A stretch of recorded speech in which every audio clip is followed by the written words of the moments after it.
So you want to study in Korea. Maybe you saw Seoul on TikTok or you watched too many K-dramas. I get it fully. But maybe you're not old enough to teach or work over here. So this is for my girlies who are still in school who want to study in Korea. This is the in-depth guide of everything you need to know. I'm talking programs, pros and cons, what to do when you get here, what you need to get here, even how to interact with your new lifestyle in Korea, whether that be speaking to locals or finding amazing places to eat or just settling in. I've got you in this super deep dive, no fluff guide of everything that you need to know if you want to study in Korea. Now, disclaimer, I actually did not study here. I came through the working route, so I also have a video about how to teach here if you're interested in that as well. But I personally did not study in Korea. However, I do have some friends who have done that route, but I also did like a super crazy in-depth research about everything that you need to know for this video. However, I do want to emphasize that you guys should do your own research as well, just so that you guys are completely educated on how to get here and the easiest possible way for you to do that for you, that works for you. So, without further ado, let's get into the video.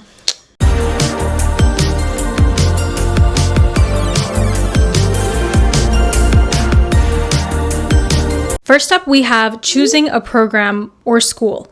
All right, so you have a lot of options over here. So I want to give you guys kind of like a pros and cons of everything that I found, basically. First, we have the Korean Government Scholarship. This is the GKS, and they give you a full ride scholarship. I'm talking full ride to go to a university, and they pay for airfare. They give you a stipend. These are all the great things that they offer you. They have a stipend for you every month. It's 900,000 to 1.5 million won. It depends. 900,000 for undergraduates and 1 to 1.5 million Korean won every month for graduate students. And they give you a full ride, and then you can use that stipend for anything, whether that be rent, insurance, food, anything that you might need. They give that to you. You also have a fully funded year of Korean learning so that it can make it a lot easier for you to settle into life here. They literally just give you 3 lessons on speaking Korean so that by the time you get here, you're already feeling really good about your language skills. And if you graduate and you decide that you want to stay in Korea, you already have like way more doors open for you because you actually speak Korean at that point. They also give you top university access. I'm talking like actual like universities that are available here in Korea. So they give you top university access with the program. So you can choose from those universities, but they're all really good. So it's a great program. Now, on the other hand, cost of living in Seoul is like, honestly, unfortunately, way more than like 900,000 won that you're going to have throughout the month. I think it's really difficult to, have that kind of money and live in Seoul because things can be expensive if you have insurance, if you want to eat outside of like the 편의점. It's kind of expensive. So I would say that I don't think that 900,000 won is enough. I think you could like make it work, but it's not like a lot, right? So I would say that that's something that you should consider because, even if you decide to do this kind of program, this kind of scholarship, you should come over and have money already saved so that you feel a little bit more comfortable for the first few months. It's also pretty competitive to get. You can imagine it's a full ride scholarship and they give you money. It's basically like coming to Korea for free. Not fully, but you know what I mean? Like basically coming to Korea for free. So it's really, really competitive to get and it can be really difficult. I do recommend doing this or applying anyway, just in case. I feel like it's kind of like a lottery ticket kind of thing. So I would recommend doing this kind of scholarship, but also you should also think about, and this is kind of something for a lot of the programs that we're going to talk about. If you have a student visa, it's going to be very, very difficult for you to get a job. So I'm pretty sure with this visa, you have to have a D2 visa, which is a student like a university student visa, and then there's a D4 visa that is a language student visa. So they are different and they have different constraints. If you have a D2 visa, you are legally not allowed to work. It depends on the program. Sometimes you have to wait a few months, like 6 months to start working. But for the GKS scholarship, I do not believe that you are allowed to work unless it is something that relates to your major or something that is approved by the school or like on campus. Besides that, you cannot work like anywhere else, even if it's part-time or anything like that. So they do have that kind of right over you. So you should be doing extra research to see if you already have an offer or like a job in mind, then you should be doing extra research to make sure that you are legally allowed to do that for this kind of scholarship. Okay. Whew, that was like already a mouthful and we only just got it started. Let's move on to applying directly to the schools. Okay, so this is the one that I usually recommend to people because I feel like it is a little bit easier. However, as I was looking through research for this, I found that it has pros and cons just like anything else. So applying directly to the school, it does give you freedom as to which school you choose or like which program you choose. Applying directly, obviously you can choose your major and all that stuff and like the school that you want to go to. There are like higher chances of acceptance. Obviously it depends where you decide to go, but there are higher chances of acceptance if you apply directly to the school. Again, the GKS scholarship is very limited and competitive. So, there's probably a higher chance that you're going to get an opportunity through the school directly. That also means that the process is a lot clearer and faster. So for the GKS scholarship, it takes 6 to 9 months to get, approval and then arrival. But then for direct applications to the university of your choice,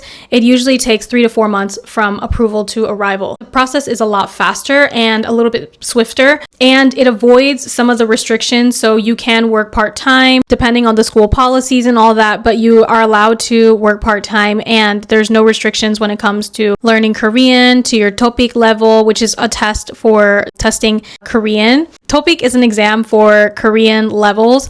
So with the GKS program, obviously if you are learning with them through the 1-year Korean program, you are going to have to learn a specific amount of Korean. But with a direct application to a school, you don't really have to have that kind of level or like that kind of stress to learn Korean specifically. I think you will anyway, but it's not like super intense. Cons, financial burden. So you might still get scholarship opportunities, but obviously it's not going to be a full ride, just like it would be with the GKS. So that is something that you need to be considered. It would literally just be like you applying to a university in the States or a university in Europe, wherever it is that you live. It is just going to be applying like that. You can get scholarships, but you should have that in the back of your mind that it's going to be pretty expensive, especially if you're moving here. So think about that. No language year included. So if you want to learn Korean, you are going to have to find your own means for that, which we can talk about learning Korean at the end of this video, but it's not going to include learning Korean. So you're going to have to figure out your own way to do that. And then they also have less community support. So you might find other international students who can become your friends and like you guys can build a community that way, which we will also talk about how to build community, but they do have less support. You're kind of just like thrown to the sharks. Again, I feel like it is really like going to school wherever it is that you live. It's kind of the same vibes. You're just exist as a student. And then the scholarships, a lot of them are merit based. So you need to make sure that you know that if your GPA drops, that also could mean bye-bye scholarship. So you need to be diligent. I can't remember which word I want to use, but make sure that you know what you're doing, especially like with this kind of program, because it's merit based. Most of the time, if your GPA drops, your scholarship is gone. So that is something to think about. More paperwork responsibility. The school will help you, but they have support for you, but most of it is kind of on your end, like how to do it and where to send it and all that stuff, and gathering all that paperwork. That is fully on you, rather than the GKS scholarship does give you a little bit more assistance with that. So yeah, keep that in mind. Documentation, honestly, it's just like annoying no matter how you do it, no matter which route you do it, because the visa is the visa and it's going to be difficult. So yeah. Okay, language schools. So language schools are the ones that I have seen be like very, very popular actually. Those are the like Yonsei, like Ewa, Sogang, like stuff like that. All of those really big name universities, those are the language schools. So I've seen that a lot of people like that kind of school the most. But we also need to talk about this because they, of course, have pros and cons. So let's get into it. I don't know why my nose is always itchy. Oh my God. Y'all, class is in session. I'm trying really hard to like be normal. Be normal for this video so y'all can get all the information that you need. Bruh. Obviously, these are language schools, so the big focus is Korean. You can use this for your TOPIK exams, and after this, you could, find it a little bit easier to get a job in Korea if you decide to go through the language route. If you already have a degree, if you don't want to go back to school, you can always consider the language schools because It is just literally Korean. So you are going to be learning Korean. Great for TOEIC, great for, cultural immersion. And yeah, like they offer crazy intensive language training. I believe it's like 4 hours a day of teaching Korean for 5 days a week. So it's like super intensive. You're going to learn very, very quickly. And obviously, like these schools are very well known. They're very prestigious. So if you tell someone, like if you go to a company speaking Korean and you say like, oh, I went to Yonsei, it's a really good thing to have on your resume, So after this, you might be able to transfer to an actual degree if like you want to start speaking Korean, and then you can actually transfer to a different university and get an actual degree through like Korean, and then obviously that will help you so much in the Korean workforce as well. Of course, like cultural immersion, they have Korean culture classes, they have field trips, like you're living in Korea and you can make so many different friends, like international friends and Korean friends. So yeah, like honestly, these pros, like they're crazy. That's why they're like so well known, because they are really good schools and they offer really great benefits to you. And then of course, let's look into the cons, because everything has cons, right? So the financial stress is definitely a lot to think about, because these are like fully out of pocket universities. So you need to pay everything. And hold on, I have the note. Typically 1.6 to 2 million Korean won for every 3 months. So that is literally like going out of your pocket, not even counting your apartment that you might live in, your food, your, regular expensive transportation, like stuff that you want to do around Seoul. So that is kind of like a financial burden that you need to consider, because I don't think they have scholarships. And then of course, like because they're language universities, you're not really going to get like an actual degree, which could be a pro for some people, but could be a con for others. You're not going to get a degree outside of like your certificate for your like TOEIC score or whatever. Like it's not really something that you can use outside besides like kind of a flex or like something on your resume. And then visa restrictions. So on the D4 visa, which remember how I told you that there's a D2 visa and a D4 visa? The D4 visa is the language student, and you are legally not allowed to work on that visa. You cannot work for the first 6 months. So for the first 6 months, you're paying out of pocket for your classes and whatever else that you have, but then you also are not allowed to work for the first 6 months. So you should come to Korea. If you are planning to do that, you should come to Korea already planning to have like something saved up so that you can live a little bit more comfortably. The intensity can be really heavy. I have some friends who have studied there, and they say that it can be a little bit difficult because the classes are very grammar heavy and they move very fast paced. So it can be kind of difficult. Like you're going to be studying a lot.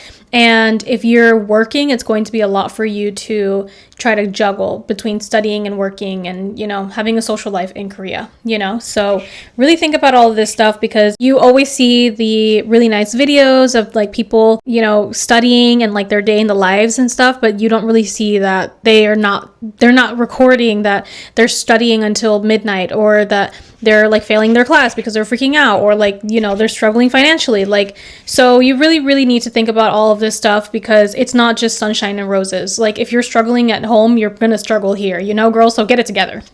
Let's look at short-term versus long-term. What do you think would be better for you? Let's look at pros and cons of short-term. So short-term, I mean like 1 semester, right? So it could be like 4 to 6 months kind of vibes. I would say like low commitment / high experience. Like it's not like too much of your time being lost, quote unquote, but you have like 6 months here, let's say, and then you can experience Korea in a completely different way, and like it'll be super fast paced and fun. Like you're always doing something, you're always experiencing something, and it's something like totally worth it, to be honest, in my opinion. If you really want to come here, like it's worth it, even if it's just 6 months. Though most of my friends, a lot of them, or a lot of people that I talk to, they always say that they used to study here and then they went back to their like home country, and then they always come back to teach or like do something. So don't forget that like even if you decide to do short term, like you can always come back. And then also it's like obviously cheaper overall. You're only going to be here for like 4 to 6 months. So you're not going to be spending all of this crazy money. You might, but you're not going to be spending as much money as you would for, let's say, like 2 to 4 years,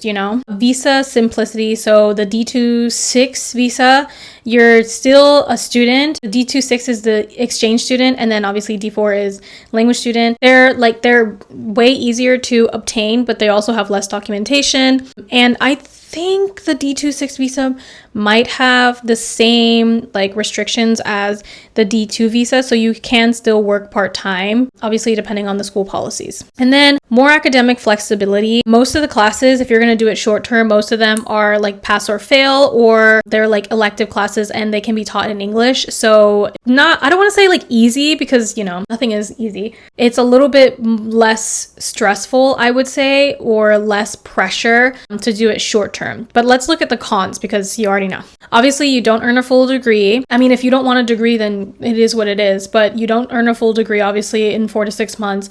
But that also means that like your time goes by fairly quickly. 6 months can go by like so quickly. And I feel like it might make you feel like you're rushed to be doing all of this so quickly, and like just to see the time going by, and it might just not feel like enough, to be honest, if you really, really want to be here. If you are only here for 6 months, it can be really difficult to get connected to the country. And I feel like you're going to be settling in, because it took me 3 months to settle in. So it could be like you settle in and you finally are like, wow, like I feel really good and I feel really like at peace over here. And then you have to go, which is really unfortunate, so that's something that you should be thinking about, like how long do you want to stay here. Let's look at long term. So obviously you can get a full degree if you decide to stay for the entire 4 years. So obviously you can get the full degree after 4 years when you're living here. And I mean, after 4 years living here and like taking a lot of classes in Korean, it is highly likely that you're going to like basically master the language. So you already have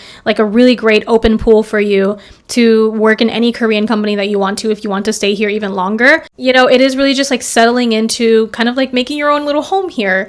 And you have like the deeper integration of like culture and all of that. Like you know where you want to go, like you visited around the country, all these places, like you've had great relationships with the people that you've met, like it is just kind of like building a different kind of home for yourself over here. And that's something that you can only do after being here for a while, like a long time. If you're going to be here for longer, like you can obviously apply for scholarships. I think that it's either it's not possible or it's way harder to get it if you're going to stay here for only a few months. But if you're going to stay here for 2 to 4 years, you have more scholarship access. Okay, so I feel like I just brain dumped on you like all of this information, but we need to continue. So let's look. So you already kind of know what your program is, what you're looking for, what your school is going to be, or like what you're hoping it's going to be. Let's think about what you need to get here. What's the paperwork like? What do you need to prepare? Okay, let's go. So applications, let's say you apply, right? Most schools have spring and fall application like periods, which is pretty typical like worldwide, but a lot of language schools a lot of language schools actually have rolling applications. So right now, whenever you are watching this video, if you want to go to a language school, you should check. And actually just go to any school right now, pause the video, check if you want to apply, or like if your application period is open, and check it out. What you actually need to get started, you already applied, so you're gonna need your transcript, whether that be from high school or the other university that you're already at or whatever. You're gonna need transcripts. You're gonna need a statement of purpose, why Korea, why your goals, like make it nice and mushy and emotional, right? Letters of recommendation, obviously, pretty like typical stuff, right? So letters of recommendation, I would always recommend like 2 or 3, probably 2. I feel like 3 is a little bit too much. And then the application fee, which can differ between schools or programs. For like visa stuff, technically visa might be for your school. Scan your passport, like literally like scan it. I don't know if you need to have it apostilled. I will check as well. Because I needed to have like my degrees apostilled and some other stuff like that. So passport photos and mailing costs to send it over. FedEx, I recommend, because mine, when I sent all of my paperwork over, it was only like $20 to send it through FedEx. So that was like super, super convenient. And I did it express. So yeah, I don't know how it is now because it's been a long time. Your visa application, I think it depends. I think you can still apply and send it in with like the other documents, but of course the school is going to help you out with that. Like whoever your advisor is will let you know like how that works, like specifically, because I don't want to speak out of turn and like say something that I don't know. So yeah. And then the process, at least for me, it took me like a month and a half. I had to get all of my documents together, and that took me like 2 months. But actually getting like the visa paperwork in Korea so that I could like have it, you know, in my passport by the time I was ready to come here, it only took like a month. So overall it took me like 3 months. But if you are actually a student in Korea right now, tell me what your process was like. How long did it take for you? And then we can have a chat in the comments about like your different experiences and all that. I don't know why my nose always itches when I'm in this room, but when I'm in any other room, it doesn't. That's so weird. Okay. Prepare to have like 3 months of prep for like all the documentation, all of that stuff. And then it just honestly gets a little bit worse when you get here. Like you have to set up your Korean phone number, your Korean bank account, if that's what you're going to do, or Coupang Eats, like life admin, all of that takes a while as well. So yeah. You're also probably going to have a health check. It's a lot. It's honestly a lot. Life admin when you get here is a lot. That'll also take probably like 3 months so you can like get it over with and then kind of settle into actually being a person here. Hey, great. Congratulations. You made it. Oh my gosh. I'm so happy that you got accepted to your university of choice. Okay. Now we got accepted. What do we do? Okay. Of course I already have that, girl. Duh. Okay. Housing. So your housing options, you can stay on the dorms on campus. I don't know how many schools offer that. I'm pretty sure all of them do. They're cheap and structured and just like any other dorm. So you can stay in the dorms. That might be a good option for you. Then you also have goshiwons. So goshiwons are kind of like guest houses or like just accommodations for short-term stay. So that is something that is like great for if you're single or like living by yourself. It's like literally like it could be a tiny room, it could be a little bit bigger, but it's just like super convenient. Or you could get an office-tel, which is like a one-room apartment, like a studio apartment, and they're also fairly cheap. Obviously, I don't know, guys, like living in Seoul, I haven't heard the best experiences because the buildings are all like a little bit older. So sometimes the apartment is not like the best. So I think that you should, you know, before you sit there and like rent an apartment with someone, you should probably try to get someone to look through it or like walk through it. So, you know, you can make sure that everything is good over there. But those are basically all of your housing options for if you want to teach. And pretty much all of them are like fairly cheap, to be honest.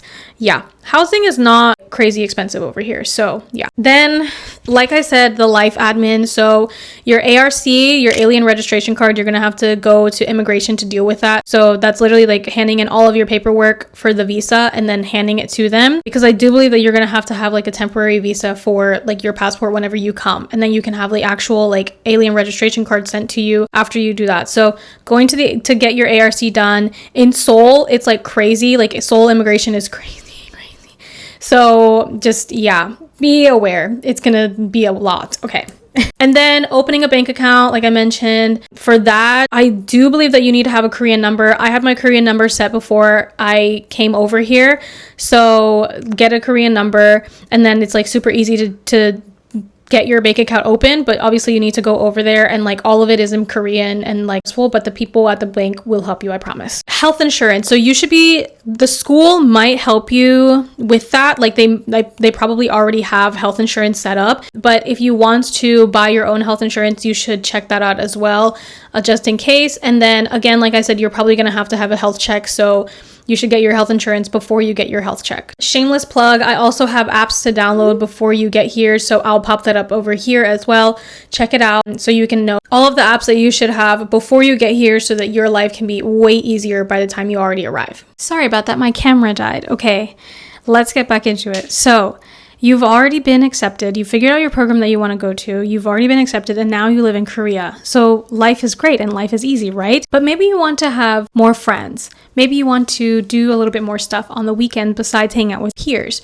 So let's get into how to do that. How do you meet Korean locals? How do you meet other international people? You have a few options for this. So first you can do you can go to language study or language exchange cafes or groups, like group meets. I would suggest to look through Instagram to find these kinds of things, because most of the time they'll post like a poster of it or whatever on Instagram. And I recommend like doing it that way and then just kind of seeing how it goes. If you're going to meet even a lot of Korean people do end up going to stuff like that. So if you want to meet like Koreans, I feel like language exchange meetups and cafes are great, because it's kind of like less pressure to meet just like one specific person, and then you can just go around and talk to a bunch of different people and see who you vibe with the best. You can also look at some other like apps and stuff. If you don't exactly want to go to language exchange and be overwhelmed by a bunch of people, you can look at apps. So Bumble BFF is really great to download. There's a lot of like cool girls on there that you can meet, or guys or whatever. There's a lot of cool people that you can meet. So Bumble BFF is great. And then Hello Talk is great as well for if you want to meet Koreans, but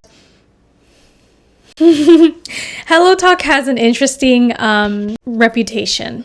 Sometimes people treat Hello Talk like it's Tinder, and so just make sure you know.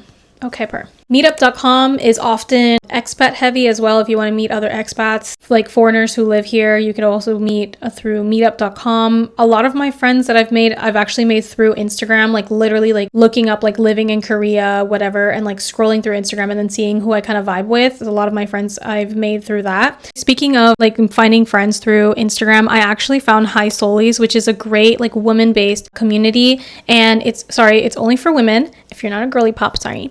But they plan a ton of events for like other foreigners, or like even just like other women who want to make long-lasting friendships and hang out. They plan events like sports events, outdoor events, cultural events, picnics, all of that stuff. And they're super fun. You can follow them on Instagram as well. And they actually have an event coming at the end of this month of August 2025, and they're all going to Sokcho for Water Bomb, which is a music festival, and it's super, super fun. I totally recommend going to Water Bomb. So fun. And if you want to go to Water Bomb, going with Hi Solis would be a perfect way to go. So look up Hi Solis if you're interested and shoot them a message, follow, and keep up to date for any new events coming like that. Basically that's all I have for that. Oh, and then also, like, if you want to have relationships with like Korean people, I recommend going to just like any cafe that you like, not like the name brands one, not like Bigdabang or like Mega Coffee. Like, don't go to like those big ones, like the big chains. I would say going to like a regular, like cute aesthetic cafe, and then like just going often. If you like their food, if you like their products, like I recommend just going often, having a chat with the owners. Like most of the time when I go to cafes like that, like I feel like they own a cafe because they want to have conversations with people. They want to have connections with other people like that. And most of the time they even start conversations with me, asking me where I'm from, like what I do and all of that stuff. So I would recommend, if you want to have like a different kind of connection with Koreans, or like with like your community in general, I would say find like a cute little niche cafe like that and just have a conversation with the owner, because most of the time they're super nice and they love to have that kind of conversation anyway. How do you talk to people if you don't know how to speak? Okay, let's get into speaking Korean, even if you're lazy. So I would say the best things that you can use would be Talk to Me in Korean. They have great resources, a ton of workbooks, books, worksheets, level tests, podcast, all of that stuff. Talk to Me in Korean is like the one. But I actually recently found Explore Korean on YouTube, and I use them personally, and I really, really like the teacher's lessons. Like, she's really, really great. She's super in depth, and I really like the way that she teaches and like how she explains things. So if you are interested in something like that, Explore Korean on YouTube is really, really great for free resource for you. Talk to Me in Korean is free as well, but they have a few more paid options than Explore Korean. And then I've heard Naver Dictionary is really good as well. Obviously, you can use Google Translate or Papago if you really need to like have, on the go translations. That's what I use. But yeah, basically, I would say to use those kinds of resources. We also have a few videos about teaching Korean to tourists if you are interested, so you can have like some basic phrases before you come here. So, and like the only way that you can get better is by practicing. So go to a cafe or talk to a Korean, like even badly, like do your best. They're really supportive about it. So yeah, or use Hello Talk. Hello Talk is a great resource for language exchange, as long as, again, they treat it like Tinder, so you already know.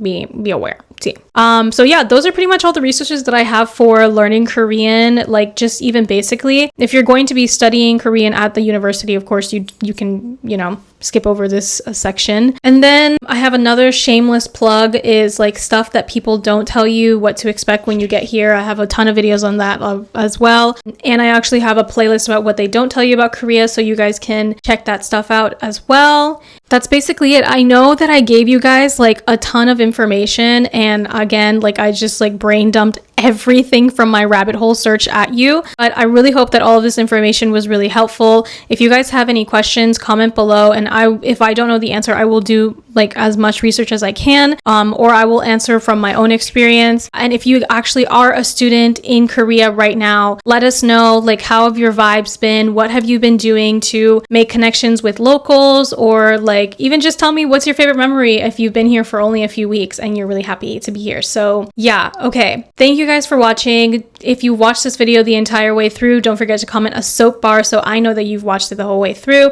If you guys have any other questions or want to see anything else from me, whether that be blogs, questions about anything, or I actually also have a new series called The Escape Corner, let me know and I can create a video for that so we can, you know, vibe over here. You already know, at this vibey channel. And then also, last shameless plug, I also have a Korea guide if you guys are interested. If you don't know what to do when you get here, I have a Korea guide with the 3 big cities, Seoul, Busan, and Gyeongju, of what to do, where to eat, the best cafes, all of that stuff. So if you are interested in downloading that, it's super free and it's in every single description box below in all of my videos. So with all of that being said, thank you for watching. I love you so much. I'm so grateful to you, and that's it. Stay safe, stay delulu. Thanks for watching. Annyeong!